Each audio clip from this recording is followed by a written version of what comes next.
Okay, guys, we're going to talk a little bit more about functions today, and you can follow along on page 26 of your packet.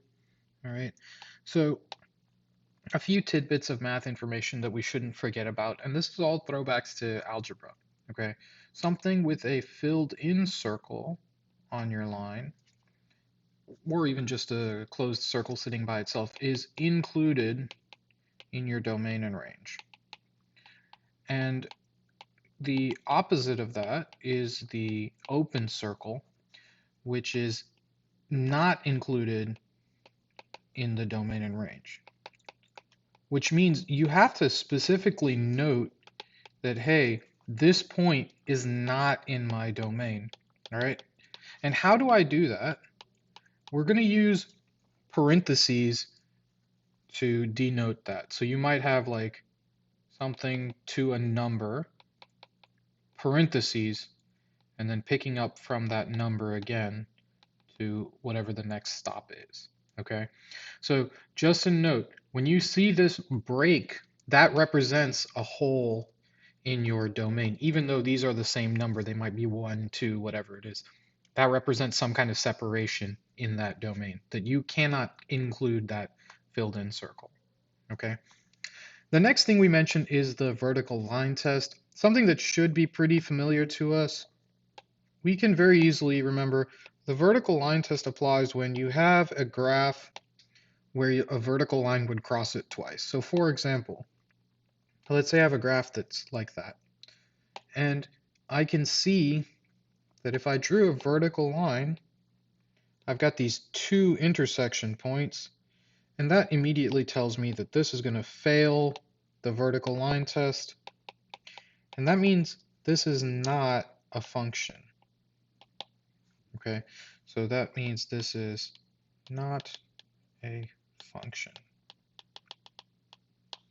All right. So again, if you can draw a vertical line and cross your graph twice, two intersections or more, means this is not a function. Let's look at the zeros of a function. Okay. You may remember that zeros have always been an important part of functions. Finding zeros is always something that's very useful to us in math. Okay. So each of the following functions, we're going to approach it a little bit differently. But you may remember how to solve for some of these. So if you, at any point you remember, hey, I think I know how to solve this, take a second, pause the video, and try to solve it yourself. Okay, so number one, we are going to have to factor first. Okay, so in order to factor this, I'm going to do 3 times negative 10, and I'm going to get negative 30, and I'm going to break that down into numbers that will add up to 1, that middle number. Okay, and the numbers that I came up with were negative 5 and 6. One of them has to be a negative. When I add them together, I'm going to get that positive 1. Okay, so now I'm going to break this up from the middle. So I'm going to have 3x squared, still that same first number, minus 5x plus 6x minus 10. And then I'm going to do grouping. So what I'm going to do, I'm going to combine the first two into a single parentheses and the second two into a parentheses. And what I'm going to do, I'm going to try and take out as much as I possibly can in order to come up with some common factors here. So from the first one, I see there's an x common, but there's no number I can take out. So I'm going to just take out an x, and I'm going to be left with 3x minus 5 inside of my parentheses. From the second parentheses, I see I've got 6 and 10, so I'm going to divide out a 2 from there. So I've got 2, and I'm going to be left with 3x minus 5. Now note, one of the best things about this method, these two should be the same. If those are not the same, you know you immediately have a problem. Okay. With this, I've got x plus 2. I'm going to combine those to make a single parentheses, and that 3x minus 5. And we're going to set this equal to 0. Okay, with this equal to 0, now I can solve each individual one. Each of these will give me a 0. This one is going to give me x equals negative 2.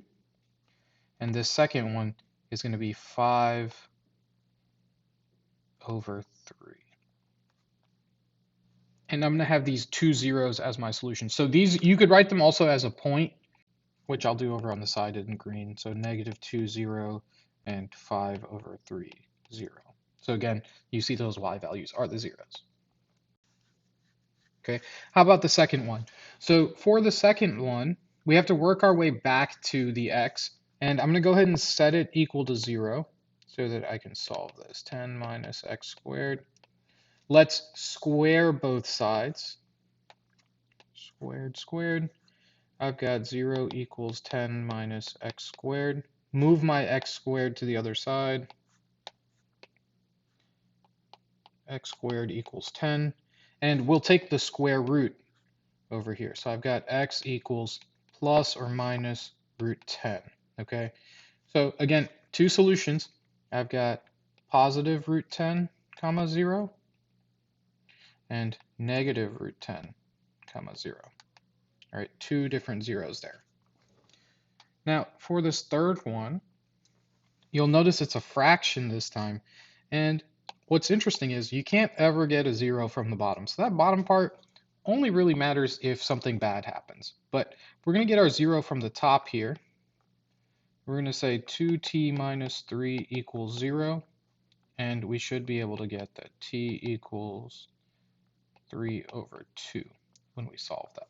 So we could say, hey, 3 over 2 comma 0 is my x-intercept.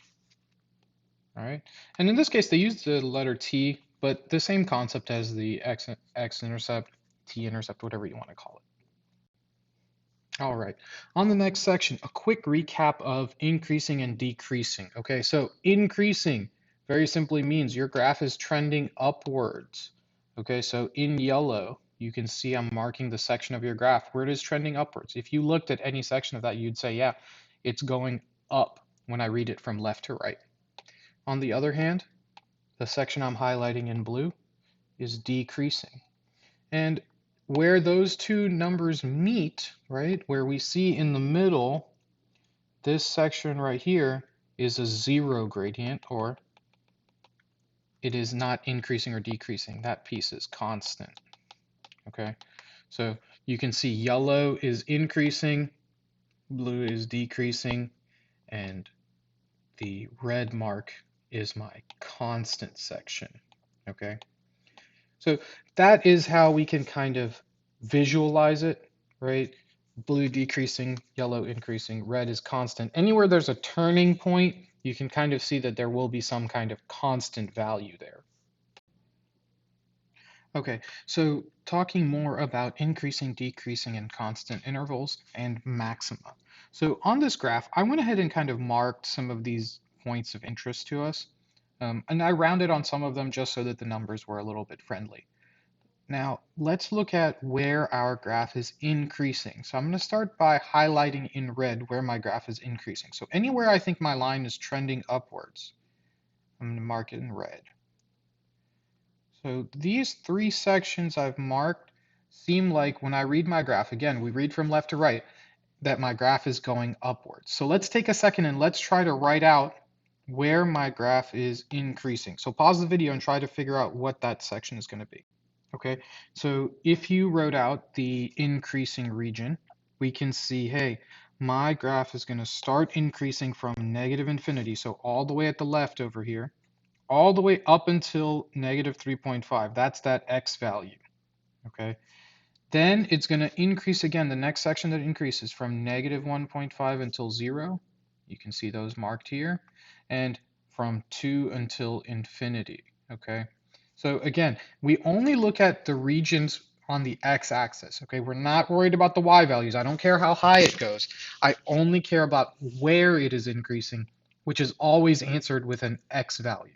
Okay, let's try the decreasing intervals as well. So I'm going to mark the decreasing intervals in blue. You can see here we go. Here's our blue highlighted sections. Those two sections both appear to be decreasing.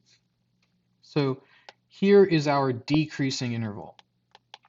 We're going to start from negative 3.5. Okay, that's this point right here. And I'm going to decrease until negative 1.5. and we're going to add in the union sign. That's a U, and it's just basically saying and. So that section and from 0 until 2. Okay, that section is also decreasing. Okay, and the last thing is the constant section. Okay, so the constants are the exact points where we are making this direction change. Those are going to be constants. So in this case, only these 4 points are going to be constants. We could actually have a section that is constant, but in this graph, only these 4 values. So constant is going to be when x is equal to negative 3.5, negative 1.5, 0, and 2. All right, so those values are all going to be constants. Okay, so now we're going to talk about the extrema of the graph, which are also sometimes called maxima and minima. Okay, so points where your graph is constant lead us to these relative maximum and minimum values, which are basically the same points that we marked as being constants. Okay, so we have 2 different ways to identify them, minimums and maximums. A minimum is a point where your graph kind of reaches a low point before it turns around, right? Some examples of this are at negative 1.5 and at 2, okay?